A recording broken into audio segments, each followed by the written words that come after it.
través del libro de Efesios ver cómo lo que Dios ha hecho es darnos vida. Estamos tratando de ver cómo es que se vive el evangelio, cómo es que una persona que estaba muerta ahora luce. Ese es el paso 2, viviendo el evangelio. Y para eso lo que estamos haciendo, vez con vez, es leer la carta de Efesios, estudiarla parte por parte, y es Pablo desde la cárcel. Siempre acuérdense de eso, Pablo desde la cárcel, está en la cárcel, está en un lugar no tan agradable o lo que quisiéramos nosotros estar en este momento. Él estaba en la cárcel, está escribiendo 4 cartas, esta es una de ellas, a la región de Éfeso. Es una carta circular que se tendría que compartir unos con otros por todas las demás iglesias de Éfeso. Y entonces Pablo escribe a los santos y fieles, versículo 1, lo que veíamos. No está escribiendo a todo el mundo, sino está escribiendo a los santos y fieles. Eso es una carta para creyentes, para cristianos. Y lo que hemos visto y que comentábamos al principio es ese plan glorioso de salvación que ya hemos estudiado del versículo 3 hasta el versículo 14. Si tú quieres siempre calentar tu corazón ante saber lo que Dios es y lo que Dios ha hecho, este es un buen bloque que podemos ir constantemente a admirar y caer rendidos ante Dios y decir como Pablo: bendito sea el Dios y Padre de nuestro Señor Jesucristo, que nos ha bendecido con toda bendición espiritual. Entonces, estos pasajes, hermanos, siempre deben ser como una ancla para nuestras vidas, cuando estamos en el trabajo, cuando estamos en el matrimonio, cuando estamos en la crianza de los hijos, cuando estamos en la iglesia, cuando estamos en nuestro pecado, incluso recordar esto para venir en arrepentimiento y fe. Esta es la punta de lanza, de donde parte el cristianismo. Antes de Pablo hablar del matrimonio, de hecho lo vamos a ver en el versículo, capítulo 5 y 6, Pablo está diciendo esto a ese matrimonio.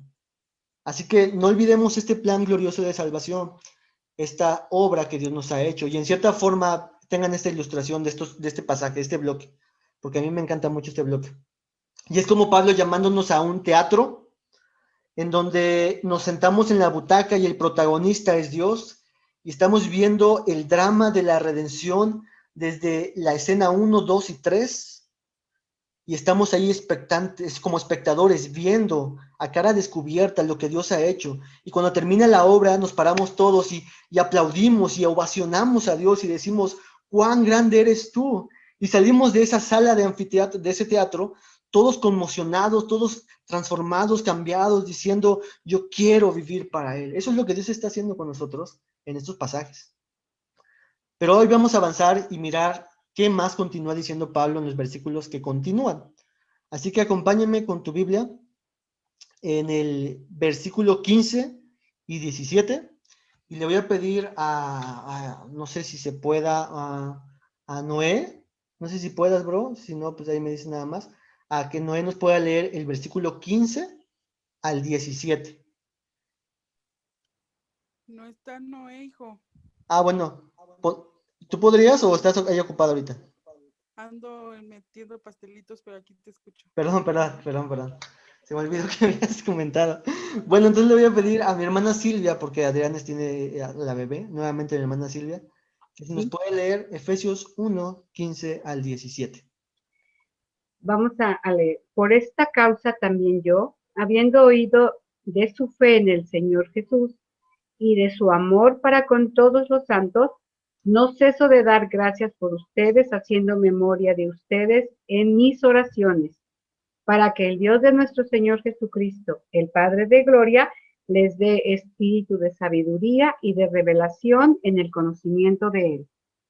Gracias, hermanita.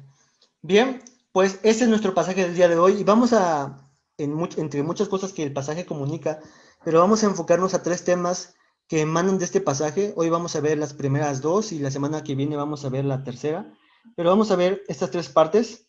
La primera parte es esa acción de gracias que Pablo está deteniendo. La segunda parte vamos a ver la oración, lo que está Pablo en su actitud de oración. Y lo tercero es que Pablo nos va a comunicar ese para qué, ese del contenido de la oración. Entonces vamos a ver esa acción de gracias, vamos a ver que Pablo está orando y vamos a ver qué es lo que Pablo ora. Eso lo vamos a ver la semana que viene. Así que quiero que ahí lo tengas subrayado en tu mente, en tu Biblia, de estos 3 temas, porque vamos a empezar a desarrollarlos poco a poco. Y antes de pasar al texto en sí mismo, quiero recordarte lo siguiente. lo que decía al principio, Pablo nos comunica del versículo 3 hasta el versículo 14 una profunda y elevada teología. Es decir, bueno, esa idea típica y clásica donde la gente dice, no es tan importante el conocimiento, sino la relación. Mucha gente tiene, yo muchas veces lo decía también de la misma forma, no importa tanto la teología, importa más qué relación tienes con Dios.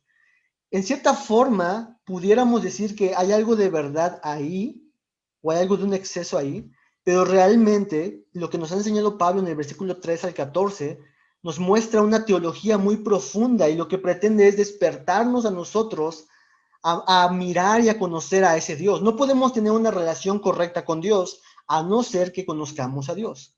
No podemos conocer a Dios a no ser que estudiemos teología, que vayamos en la Escritura y que conozcamos de Dios, de sus atributos, de lo que Él es, de sus caminos, de sus obras. Así que la teología importa, hermanos, importa muchísimo. Y esa va a ser la medida en cómo nosotros vamos a vivir en este planeta, en este mundo. Nuestra teología va a importar y va a afectar la manera en cómo respondemos a muchas situaciones. Así que ese es el primer punto. El segundo punto que quiero recordarles es que esa teología elevada, del versículo 3 al 14, lleva a Pablo una doxología elevada, una adoración a Dios. La verdadera teología, la teología correcta, te debe llevar a ti y a mí a una postrada adoración a Dios, reconociendo sus atributos, su gloria, con humildad, con mansedumbre, en quebrantamiento, reconociendo que Dios es digno de toda honra y alabanza. Así que la teología no es algo frío, sino es algo que calienta el corazón y que lo derrite. Pablo está haciendo esa parte. Y lo tercero que quiero recordarles es que vean ese proceso con los textos que leyó nuestra hermana Silvia, que primero Pablo nos habla de la teología profunda, de ese plan de salvación. Pablo tiene una mezcla de adoración ahí, y ahora vemos acción de gracias y oración. Y miren cómo es que esto hay como un orden lógico de esto. No podemos adorar aquello que no entendemos, no podemos dar gracias a aquello que no entendemos, no podemos orar a quien no entendemos, necesitamos de la teología. Y la teología nos lleva a adorar y a dar gracias a Dios. Es una expresión de gratitud nuestra adoración y de la misma forma la oración. Así que todo esto se desprende, hermanos, de los versículos 3 al 14. Y ahí estamos. Después de este escenario que planteó Pablo, ahora vamos a avanzar lo que nos dijo nuestra hermana Silvia y miremos la primera parte del versículo 15 que dice, por esta causa también yo, habiendo oído. Quiero, hermano, que recordemos que Pablo estaba en la cárcel. Así que hagamos una pregunta. ¿Cómo es que Pablo escuchó algo de estos santos y fieles de Éfeso?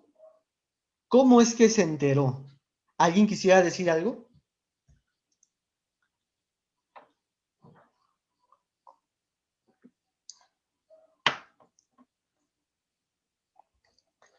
¿Cómo es que Pablo se enteró? Porque dice, por esta causa también yo, habiendo oído. ¿Alguien?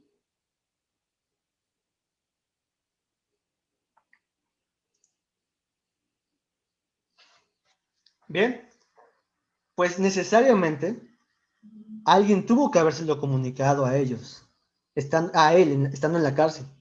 Y posiblemente una de esas personas fue un hombre que en la misma carta se escribe su nombre, se llama Tíquico.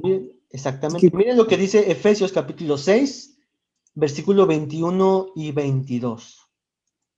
Efesios capítulo 6, versículo 21 y 22 nos dice de esta manera, para que también vosotros sepáis mis asuntos, está hablando de esos santos y fieles de Éfeso, y lo que hago, todo os lo hará saber Tíquico, hermano amado y fiel ministro en el Señor, el cual envié a vosotros para esto mismo, para que sepáis lo tocante a nosotros y que consuele vuestros corazones.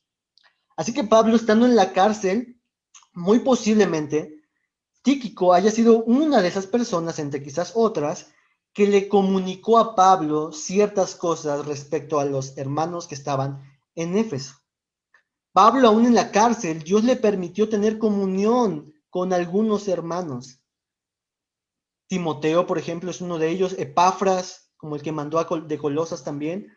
Fueron de esos hombres que Dios permitió que se unieran a lo que Pablo estaba pasando para que Pablo tuviera comunión con sus hermanos. Y aquí hagamos una pausa, hermanos, porque este texto nos recuerda que lo hermoso de recordar que no estamos solos.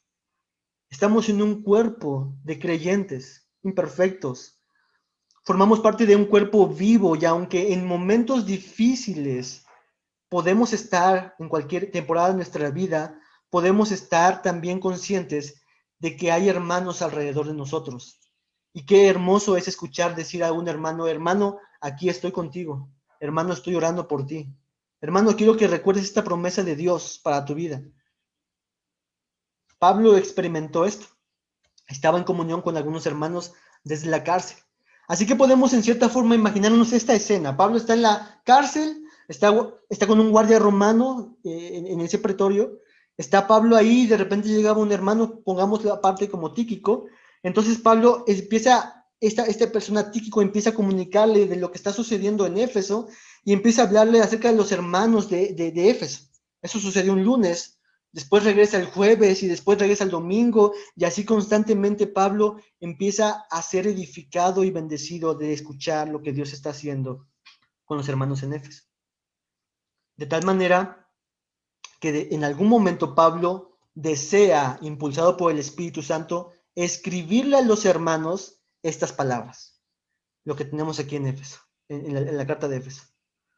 Entonces, miremos algo de lo que Pablo describe en este mismo pasaje, en el versículo 15, de lo que él escuchó de los hermanos y que fue una de las causas por la cual escribió esta carta. Miren lo que continúa diciendo Efesios capítulo 1, versículo 15. Habiendo oído de vuestra fe en el Señor Jesús y de vuestro amor para con todos los santos, esto es lo que le comunicó posiblemente Tíquico a Pablo. Y recordemos que Pablo pasó más de 2 años o alrededor de 3 años en Éfeso. Pablo conocía esta ciudad más que otras ciudades, porque en la escritura vemos que en este lugar es donde Pablo quedó mucho más tiempo ministrando a la gente. Entonces posiblemente Pablo había convivido con las personas, había compartido la mesa con las personas, conocía algunos nombres de las personas, conocía de algunas circunstancias y aproximadamente 5 años después Pablo escribe esta carta a ellos. Entonces Pablo sabía de personas y obviamente Pablo no conocía a otras personas, pero Tíquico le comunicó a Pablo tanto de estos dos escenarios, de aquellos que conocía a Pablo como de aquellos que no conocía, y les empezó a decir algo como esto. Vamos a tropicalizarlo para nosotros. Imagínate que está Tíquico conversando con Pablo y le está diciendo, oye Pablo, ¿te acuerdas de Gamaliel, el maestro de la sinagoga? Bueno, él ha venido a la fe y ahora está predicando del Señor. Pablo, ¿te acuerdas del borracho Demetrio? Pues ahora ha dejado de beber y ama al Señor y está ayudando a los demás. Pablo, ¿te acuerdas de Anel? Esa que se casó con Ezio, la que tenía enfermedades. Pues a pesar de sus enfermedades, ella sigue confiando en Dios y animando a los demás a amar al Señor. ¿Te acuerdas de Sergio y Anita? Pues ellos han tenido un bebé y tienen el deseo de que su hija también conozca a Jesús. ¿Te acuerdas de David, el hermano David? Tú no lo conoces, pero déjame decirte que ha sido de aliento para nuestras vidas, de cómo permanece en el Señor desde que creyó y que su esposa le compartió el Evangelio. ¿Te acuerdas de su esposa? Pero no sabías de David. ¿Te acuerdas de Israel? Que él se apartó un tiempo, le confrontaron de su pecado, pero no dejamos de orar por él y ahora él está en arrepentimiento y está vuelto al Señor. Y estas cosas eran similares a lo que Tíquico le estaba comunicando a Pablo y que a Pablo llenaron su corazón de alegría y escribe esto que tenemos hoy en nuestra pantalla. Y así pudiéramos seguir pensando de conversaciones que posiblemente hubieran tenido Tíquico y Pablo, y que escribió, he escuchado de vuestra fe en el Señor y de su amor para con todos los santos.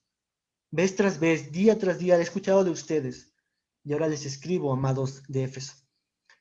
Vamos a preguntarnos conforme a este pasaje, ¿qué significa he escuchado de vuestra fe en el Señor? ¿Qué significa cuando Pablo dice que he escuchado de vuestra fe en el Señor Jesús? Bueno, hermanos, no creo que se refiera únicamente y exclusivamente a aquellos que decían que Jesús es el Señor, como una confesión de fe. o como una divulgación informática de que Jesús es Dios o el Señor.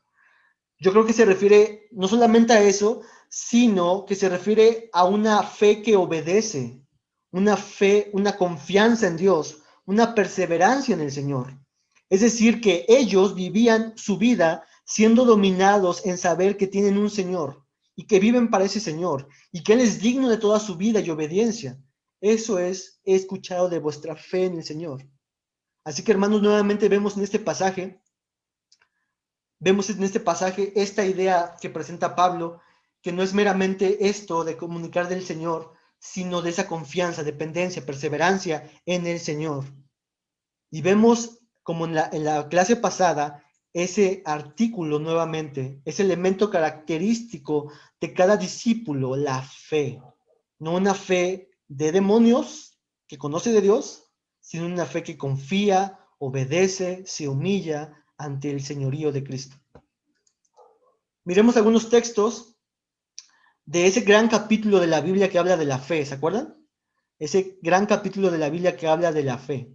Hebreos capítulo 11. Ve conmigo, porque no lo tengo en pantalla, ve conmigo a Hebreos capítulo 11, versículo 1 y 2.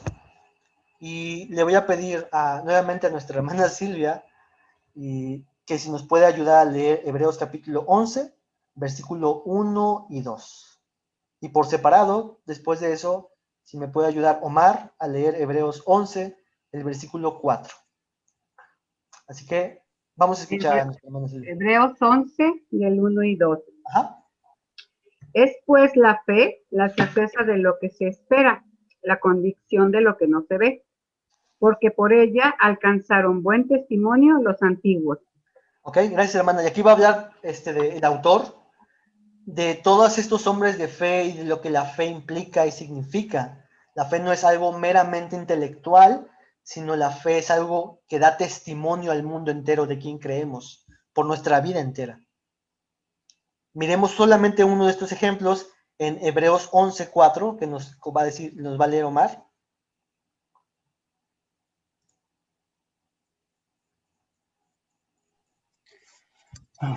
Por la fe, Abel ofreció a Dios más excelente sacrificio que Caín, por lo cual alcanzó testimonio de que era justo, dando Dios testimonio de sus ofrendas, y muerto, aún habla por ella. Ok, acordémonos que estamos viendo que Pablo está escuchando de la fe de los de Éfeso en el Señor Jesús. Y aquí tenemos en Hebreos capítulo 11 de la fe de hombres puestas en Dios. Y esta fe no es algo informativo, sino esta fe es algo como lo que leyó Omar, algo que actúa en fe, en obediencia, en adoración, en admiración a Dios. Y lo vemos en el caso de Abel, que ofreció en fe ese sacrificio. Y Hebreos es sumamente alentador para todos, porque menciona a hombres como Enoc, Noé, Abraham. Abraham fue un hombre terrible. Sara, Moisés, Rahab fue una mujer terrible en cierta forma. Gedeón, otro más terrible. Sansón, ni se diga. Pero todas estas personas están ahí en la Biblia y se está mencionando que ellos caminaron en cierta forma con una fe que crecía y avanzaba y se arrepentía. La fe siempre ha sido una marca distintiva del creyente, siempre. No es una fe informativa, como les decía, sino una fe viva en el Dios que les ha dado vida. Es una fe que camina. Pablo está diciendo, he escuchado de la fe en el Señor de ustedes, he escuchado de cómo están caminando, he escuchado cómo están obedeciendo, he escuchado de cómo siguen permaneciendo creyendo en el Señor. De tal manera que el libro de Hebreos, hermanos, capítulo 11, no ha terminado. Dios quiera que nuestro nombre esté escrito en ese libro de esos hombres fieles al Señor. Miren otro texto más, Romanos capítulo 14, versículo 23. Romanos capítulo 14, versículo 23, estamos viendo esta parte de la fe. Y miren cómo Pablo lo dice en los Romanos, hablando acerca de lo que se come. Y voy a leerlo para ustedes. Dice Romanos 14, 23, pero el que duda sobre lo que come, está hablando de algo específico, es condenado porque no lo hace con fe. Y después viene esta parte como general. Y todo lo que no proviene de fe es pecado. ¿Qué significa eso? Que todo lo que no proviene de fe ¿Significa que todo debo determinarlo en el nombre de Jesús? ¿Significa que todo debo decir, y les hablo del Evangelio? No, no significa eso. Lo que quiere decir es que todo está sustentado, motivado, informado por aquello que Dios dice que es la verdad, aquello que Dios dice que es pecado. Todo está motivado en función de que lo hago para el Señor, porque Dios me lo ha revelado en su palabra, porque lo tenemos aquí escrito.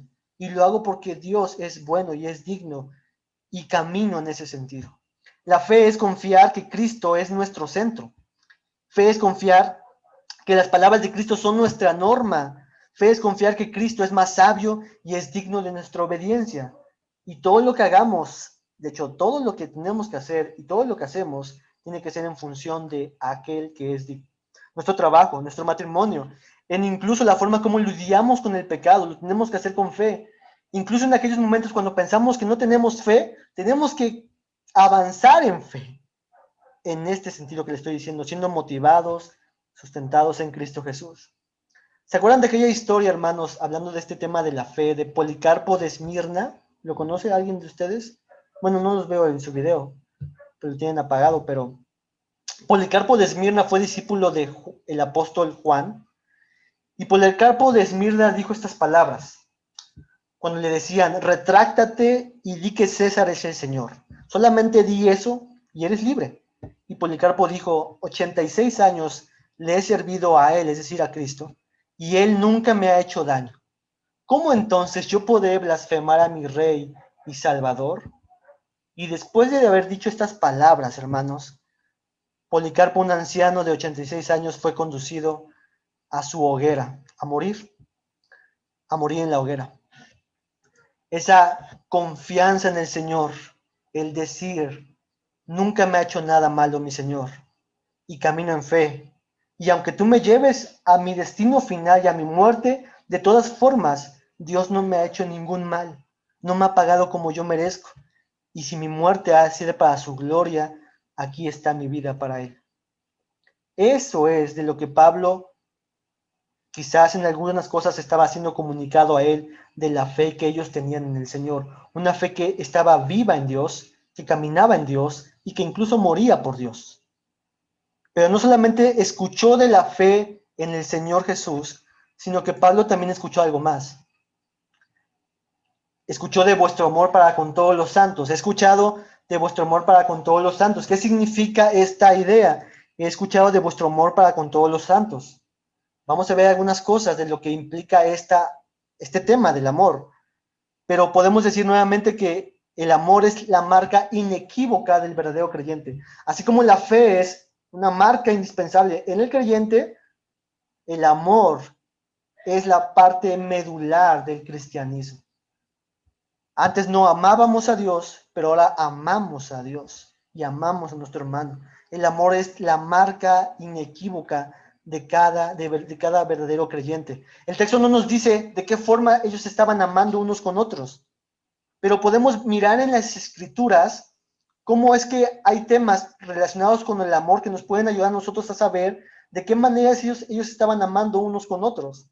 Y yo en este día quisiera mencionar al menos dos cosas, dos características de este amor, y que tú y yo nos podamos evaluar y darnos cuenta si estamos amando a nuestro hermano o no en estos sentidos. Miremos el primer punto. Una característica de este amor es, uno, una entrega sacrificial por su santificación. ¿Te has pensado en eso? Que una forma de que tú y yo amamos a nuestro hermano es cuando nos sacrificamos por él para que él sea santo. Un ejemplo clásico en la escritura del matrimonio, donde dice que el hombre tiene que amar a su esposa, como Cristo amó a la iglesia. Y se dice del hombre que él tiene que entregar a su esposa pura y perfecta y sin mancha. Es decir, que el esposo, en la medida que él dice que ama a su esposa, es en la medida que él está ayudándola a que ella sea más santa para la gloria de Dios. Eso solamente es un ejemplo en el matrimonio. Así que debe de haber un genuino deseo en nosotros de que nuestros hermanos, escucha bien, de que nuestros hermanos avancen en su santificación. El amor cristiano es uno que guía a su hermano hacia el Dios santo y no lo aleja del Dios santo. El amor creyente, el amor de los creyentes, de los santos y fieles, es alguno que si tu hermano pega contra ti, contra Dios, contra la iglesia, ve y dile su pecado y guíalo al Dios santo. El amor debe ser verdadero porque eso no puede estar divorciado de la verdad. Tú no puedes amar sin la verdad. Tú debes de amar con la verdad y verdaderamente. Y la palabra es la verdad de Dios. Aquí se nos dice cómo es que amamos a nuestros hermanos. No a costa de la verdad, sino sustentados por la verdad. Hermanos, miremos que cuando un hermano nuestro se acerca contra ti o contra mí y te dice, hermano Israel, yo creo que no estás reflejando el amor de Cristo con tu esposa. Estoy viendo que le estás tratando no dócilmente, no con mansedumbre, no con templanza, no con amor, y no estás reflejando a Cristo. Dos cosas podrían pasar. Uno, la reacción de, ¿quién eres tú para meterte en matrimonio? Tú ni me conoces, no sé qué cosa, etcétera. O decir, sí, mi hermano, perdóname, voy a mejorar, voy a arrepentirme. Hermanos, no nos exaltemos cuando un hermano nuestro se viene con nosotros y nos dice, brother, estás equivocado y estás en pecado conforme a la Escritura, porque te amo y quiero tu santificación, te digo esto en amor para ti. Así que estaba leyendo con mi esposa, estamos leyendo Romanos, y ven, apenas vamos en el capítulo 1, como en el versículo 20 y tantos, algo así, mi esposa ya después me acordará. Pero miramos que la ira de Dios, es cuando Dios abandona al ser humano en sus pecados. Así que la misericordia de Dios es cuando somos expuestos ante nuestros pecados y guiados en arrepentimiento y fe a Dios. Ese es el amor de Dios para con sus hijos. Así que, hermanos, si me amas, y hablo hacia mí, si me amas, no dejes que avance mi pecado. No dejes que avance mi pecado. No dejes que tus hermanos avancen en pecado. Confróntale en amor y en verdad. Para un texto de esto tenemos Hebreos 12:6. No busques ahí. Hebreos 12:6 dice, porque el Señor al que ama disciplina y azota a todo aquel que recibe por hijo. Hermanos, esta es una de las características de este amor que Pablo había escuchado de los de Éfeso en aquel entonces. Otra característica más, no solamente es una entrega sacrificial por su santificación, sino, segundo punto, es una entrega sacrificial por ser su servidor. Y qué difícil es esa palabra, ¿no creen? A veces se torna muy difícil. Vamos a ver un texto para ver cómo es que Pablo resuelve ese dilema de dificultad al mirar, al exponernos ante su palabra. Filipenses 2, versículos 5 al 8, y me gustaría que, como nada más veo aquí, vamos a decirle a nuestra hermana Silvia otra vez, y para la próxima a Omar, porque nada más son los que veo aquí. Nuestra hermana Silvia, si me puede apoyar con Filipenses 2, 5 al 8, y miremos esa parte, ese amor sacrificial para ser su servidor. Miremos este texto que nos dice. Filipenses 2, del 5 al 8. Haya pues en ustedes este sentir que hubo también en Cristo Jesús, el cual, siendo en forma de Dios, no estimó el ser igual a Dios como cosa a que aferrarse, sino que se despojó a sí mismo, tomando forma de siervo, hecho semejante a los hombres, y estando en la condición de hombre, se humilló a sí mismo, haciéndose obediente hasta la muerte y muerte de cruz. Ese es el Rey de Reyes, hermanos. Ese es el Señor de señores. Ese es el Salvador del mundo, que Él se despojó de su trono para venir a tomar forma de hombre y se humilló a sí mismo y sirvió a esos hombres pecadores para salvarles después. La obra del amor, una obra de amor es aquellos que se convierten en siervos unos por los otros. Ya no se trata de mis intereses, de mis beneficios, de mi posición, de mis promociones, de mis sueños, sino ahora se trata de que ahora eres siervo, soy siervo de mi hermano. Soy siervo de él. Un pastor ponía algo más intenso que eso se refiere a la palabra diácono, uno que se pone como tapete para que el otro pase. Eso es lo que Cristo hizo con nosotros, hermanos. Y esa fue su expresión de amor para con nosotros. ¿En qué te puedo servir, hermano? ¿Hay algo que pueda hacer por ti? ¿Cómo estás? Sé que estás pasando por necesidad. Mira, tengo esto. Espero que te ayude en algo. se trata de afuera, hermanos. Y como decía, no solo es siervo en algunos casos para sus necesidades físicas, sino que es siervo también para sus necesidades espirituales. Quiero orar por ti, hermano. ¿De qué manera puedo servirte? ¿De qué manera puedo ayudarte en tu caminar, en tu desarrollo? Aquí estoy yo para ti. Creo que Calvino decía, o Lutero decía, que el creyente es verdaderamente libre para ser esclavo de Dios y de los demás. Eso es una realidad. Somos libres para ser esclavos de Dios y de nuestros hermanos. Antes no podíamos hacer eso. No podíamos ser siervos de Cristo y mucho menos servir a otros.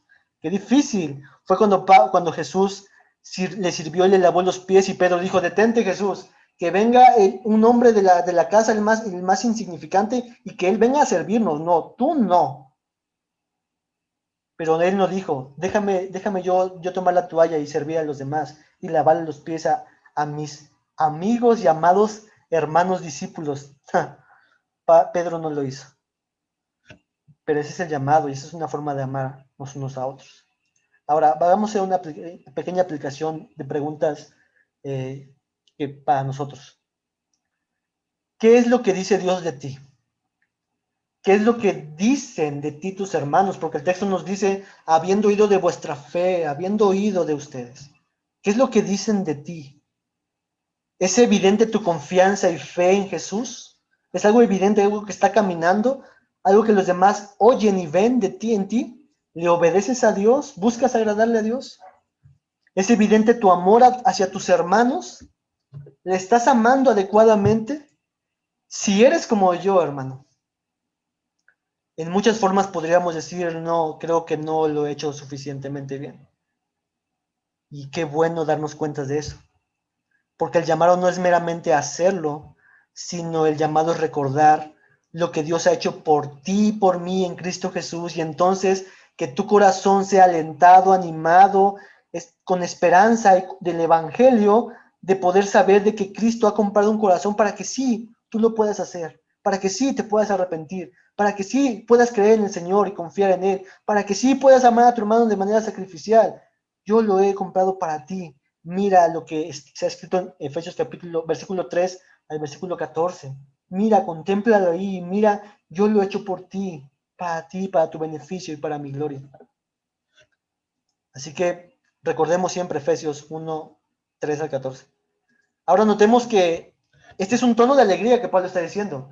Habiendo yo oído de vuestra fe en el Señor Jesús, yo escuché de ustedes, por mi hermano Tíquico posiblemente, habiendo oído de vuestro amor para con todos los santos, y ahora Pablo dice en el versículo 16 lo siguiente, con este tono de alegría y de gozo y de emoción de Pablo, dice, no ceso de dar gracias por vosotros.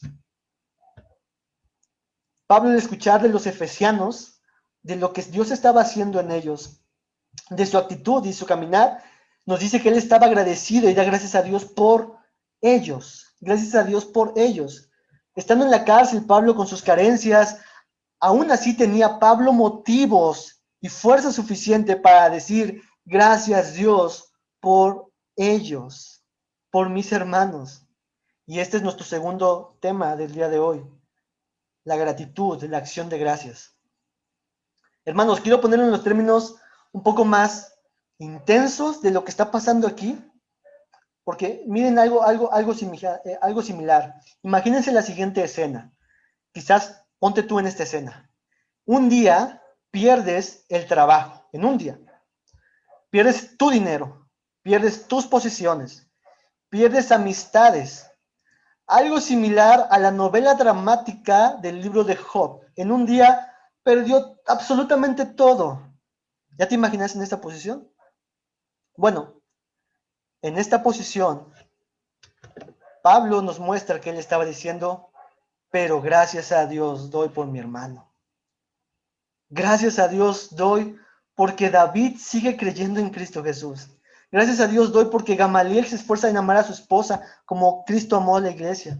Gracias a Dios doy porque Noé se ha dado cuenta de su pecado y se ha vuelto en arrepentimiento y fe. Gracias a Dios doy por Ezio, porque está buscando maneras de glorificar a Dios en su trabajo. Sí, yo he perdido todo. Estoy en la cárcel, estoy con llagas, estoy enfermo, pero yo doy gracias a Dios por ellos. ¿Te imaginas ese escenario? Hermanos, ¿se dan cuenta de lo raro que es esto? ¿Cómo una persona normal daría gracias no por lo que le está pasando, sino por los demás, a pesar de lo que le está pasando a él? Y Pablo estaba en la cárcel haciendo precisamente esto, con carencias en la cárcel, con limitaciones, quizás con algún tipo de escasez de alimentos, sin poder estar haciendo algo de lo que él normalmente estaba haciendo, pero él decía, estoy agradecido con Dios por ustedes, estoy contento por ustedes, estoy lleno de gozo de lo que Dios está haciendo en ustedes. Esta clase de gratitud, hermanos, ningún incrédulo podría experimentar. Esta clase de gratitud que va hacia afuera. Esta clase de gratitud no puede ser imitable y mucho menos sostenerse por mucho tiempo. Esta clase de gratitud solo corresponde a los que son nuevas criaturas en Cristo Jesús. Solo ellos. Pablo está agradecido por la fe en Cristo y este amor a los santos de los creyentes en Éfeso, y está agradecido con Dios.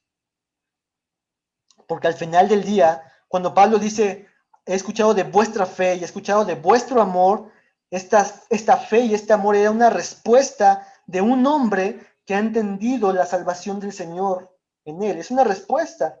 Por eso es que Pablo dice, yo doy gracias a Dios, yo doy gracias a Dios por ustedes. Hermanos, mira la actitud de un discípulo de Cristo, el cual tiene motivos para dar gracias a su Salvador por la obra de Dios en otros, de otros. Pablo no está necesariamente agradecido por los dones de los de Éfeso, por sus ministerios, por la fama de ellos, porque tienen casas o porque tienen coches o porque están creciendo en su negocio o porque terminaron de estudiar una carrera. Pablo no está agradeciendo por eso. Lo que Pablo está agradeciendo por ellos es que Dios les está ayudando a crecer en fe y que Él está escuchando de esa fe de ellos. Es que Dios les está ayudando a manifestar el amor a los demás, a los santos, y que Dios está detrás de eso. Están avanzando en la santificación que Cristo ha comprado. De eso Pablo está dando gracias a Dios.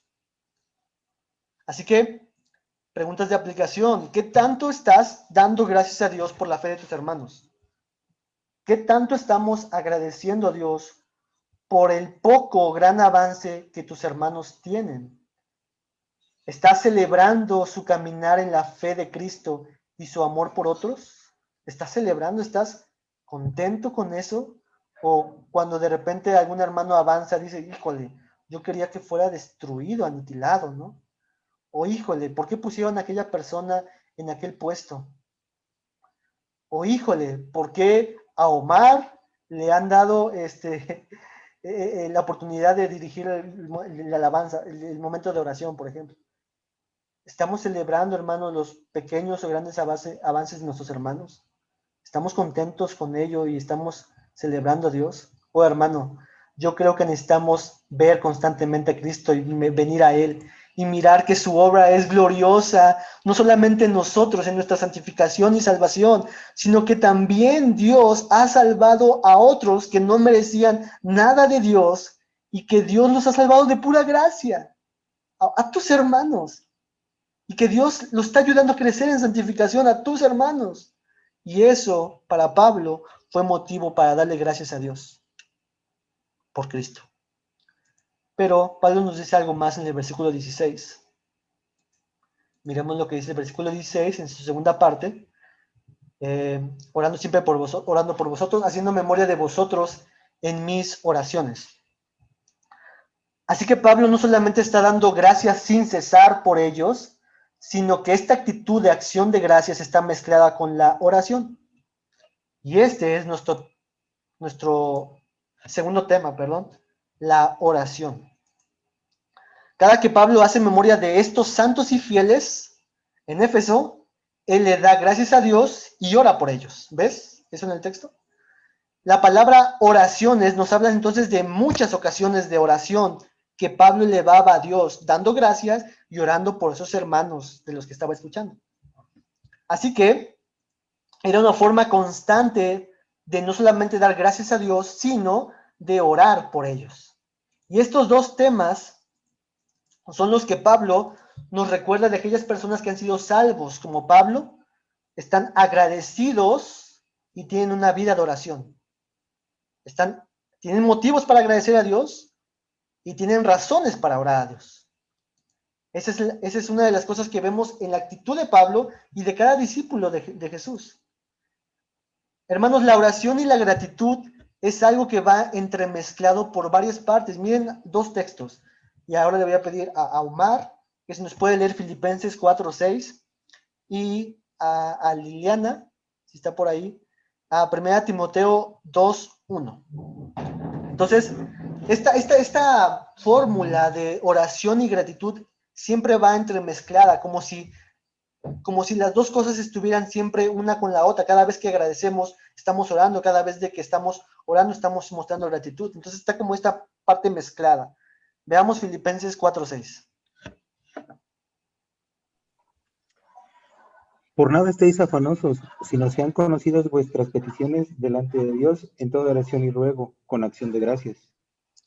Ahí vemos esos elementos, toda oración y acciones de gracias. ¿Ven cómo están ahí como que las dos cosas ahí mismo?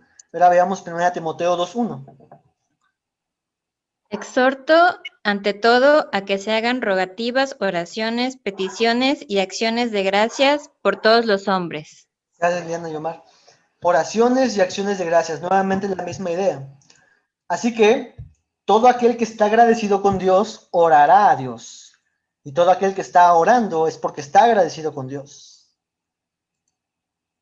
¿Qué tanto estamos, hermanos, mirando hacia nuestros hermanos? Lo que Pablo nos está diciendo. ¿Qué tanto estamos agradeciendo a Dios por ellos y orando por ellos? Es lo que Pablo nos está haciendo ver y nos está exhortando a nosotros.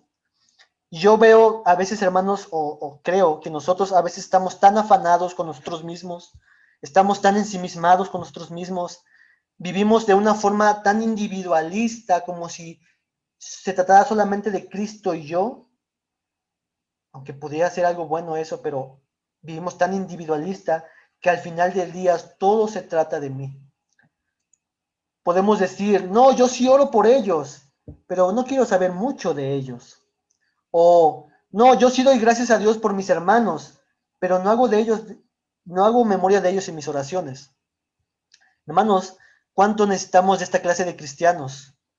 ¿Cuánto necesitamos cada día de Cristo para agradecer a Dios por mis hermanos y para orar por ellos constantemente? Pero meditando en esta parte de haciendo memoria por vosotros, de vosotros, cuando estaba meditando esto, caminando, se me vino a la mente un texto de esta misma expresión, haciendo memoria. No sé si esta idea de hacer memoria te acuerda a un pasaje de la Biblia. A mí inmediatamente me llevó a un pasaje de la Biblia. Y quiero que vayas conmigo, a 1 Corintios 11, 23 al 26. 1 Corintios 11, 23 al 26. Y le voy a pedir ahora a mi hermana Silvia, que son los lectores oficiales hoy, que si me puede ayudar a leer, por favor, 1 Corintios 11, 23 al 26. Corintios, ¿qué? 1 Corintios 11, 23 al 26. 23 al 26. Uh-huh. Porque yo recibí del Señor lo que también les he enseñado, que el Señor Jesús, la noche que fue entregado, tomó pan y habiendo dado gracias, lo partió y dijo, tomen, coman, esto es mi cuerpo que por ustedes es partido. Hagan esto en memoria de mí. Asimismo, tomó también la copa después de haber cenado, diciendo, esta copa es el nuevo pacto en mi sangre. Hagan esto todas las veces que la bebieran en memoria de mí. Así pues, todas las veces que comieran este pan y bebieran esta copa, de la muerte del Señor anuncian hasta que Él venga. Gracias, hermana. Entonces, cuando estaba meditando este pasaje, me acordé de esta misma como idea, hacer memoria de mí. Y cuando participamos de la Santa Cena o de la Cena del Señor, el enfoque principal es hacerlo para hacer memoria de Él. Mirar su sacrificio, su obra, lo que Él ganó en la cruz, Y su resurrección, su gloria, su belleza, es mantener nuestra mente fijada, nuestro corazón fijado, nuestros ojos atentos a la persona de Cristo. Es como estar sentados, les decía, en esa butaca, ¿no? Y mirar y recordar lo que Dios ha hecho. Eso es lo que está diciendo constantemente, bueno, en 2 veces el texto, hacer memoria de mí. Es algo que necesitamos hacer no solamente en la Santa Cena, sino todos los días, hacer memoria de Él. Pero, ¿sabes? Una de esas aplicaciones que podemos sacar de ahí para lo que estamos viendo el día de hoy es que hacer memoria por Cristo es hacer memoria de que Cristo fue a la cruz por tus pecados, y no solo por tus pecados, sino por los pecados de tus hermanos. Hermanos, yo no quería nada de Dios. Tú no querías nada de Dios, nada de Cristo. Estábamos alejados de Dios, sin rumbo, sin esperanza. Estábamos enojados con Dios. Solo la expectación de juicio y de hervor nos esperaba a nosotros, y que nos devoraría al final de nuestros días en la santa ira de Dios. Eso nos esperaba. Hermanos, pónganse, una ilustración sería esto. Estamos como en una fila de las tortillas, estamos formados y estamos avanzando y avanzando obedientemente y diligentemente hacia nuestro destino, que es la muerte y la condenación. Estábamos ahí formados y estábamos esperando nuestro turno y avanzábamos y continuábamos avanzando. Lo que nos esperaba al final del día era el infierno. Pero Dios fue a la fila donde Omar estaba, donde yo estaba, donde Liliana estaba. Fue a la fila donde estábamos nosotros. Nos quitó la venda de los ojos. Hizo ver mis pecados, lo inmundo que estaba. Pero también me dio ojos para poder mirar lo hermoso que Él es y lo suficiente que Él es. De tal manera que caí rendido y le pedí, supliqué, sálvame. Y eso fue asombroso porque Cristo fue quien nos salvó. Y era imposible hacer por mí mismo. Y cada paso que doy entonces a partir de ese día es gracias a Cristo que está en mí. Pero Dios hizo esto mismo con muchos hermanos más. La Biblia nos dice en Apocalipsis, gente de toda lengua y nación, gente de cualquier extracto social, a tus hermanos, a mis hermanos. Cristo te salvó a ti. Cristo te está ayudando a ti. Cristo también te está santificando a ti, a tu hermano. Cristo también te justificó. También Cristo a él lo está disciplinando. También Cristo le está sosteniendo. También Cristo lo está haciendo caminar contigo. Mi hermano, entonces debería de llenarnos de gozo esta obra de Dios en la vida de mis hermanos, así como lo es en mi vida. Porque sea cualquier tipo de luz, grande o pequeña, que tienen tus hermanos, ahora hay luz donde antes no había.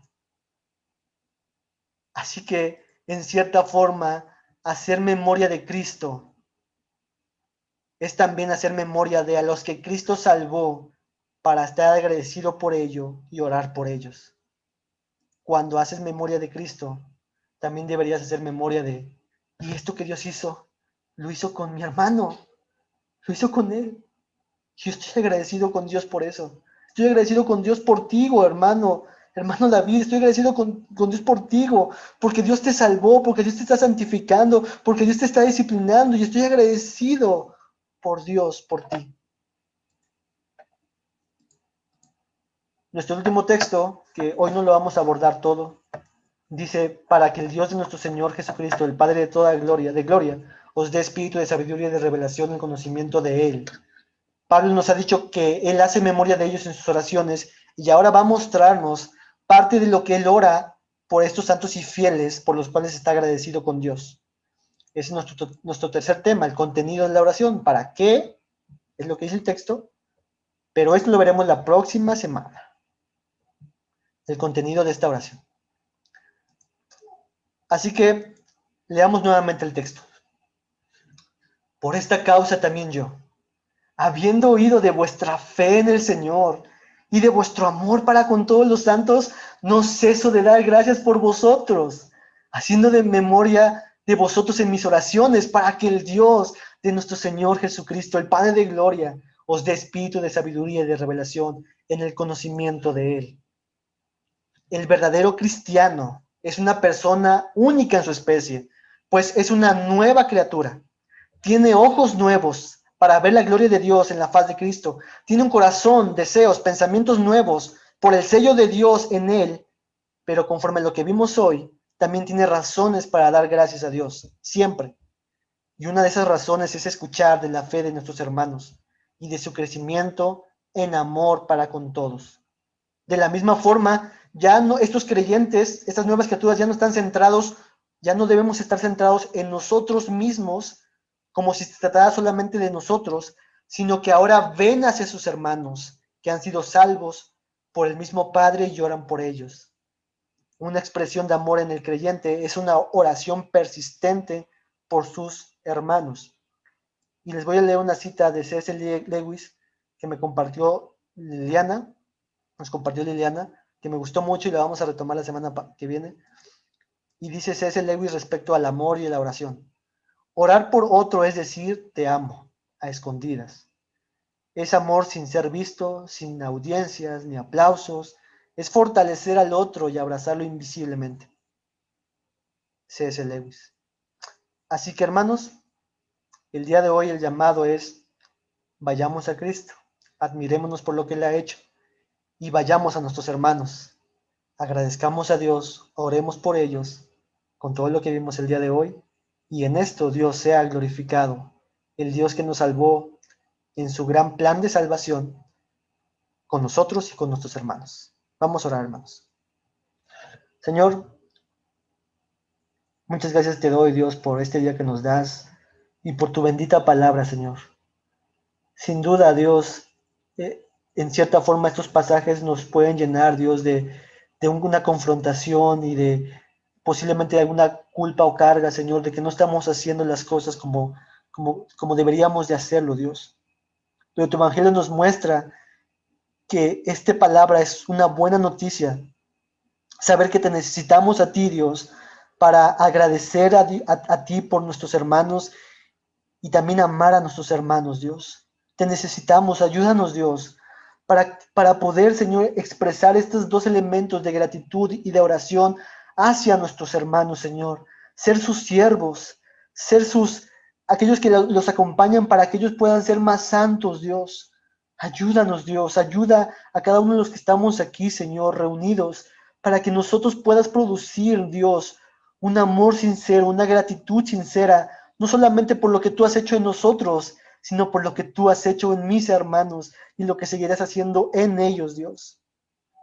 Muchas gracias, Dios, porque tú eres bueno, porque tu palabra es perfecta y porque tú has prometido estar con nosotros para estas tareas, Señor.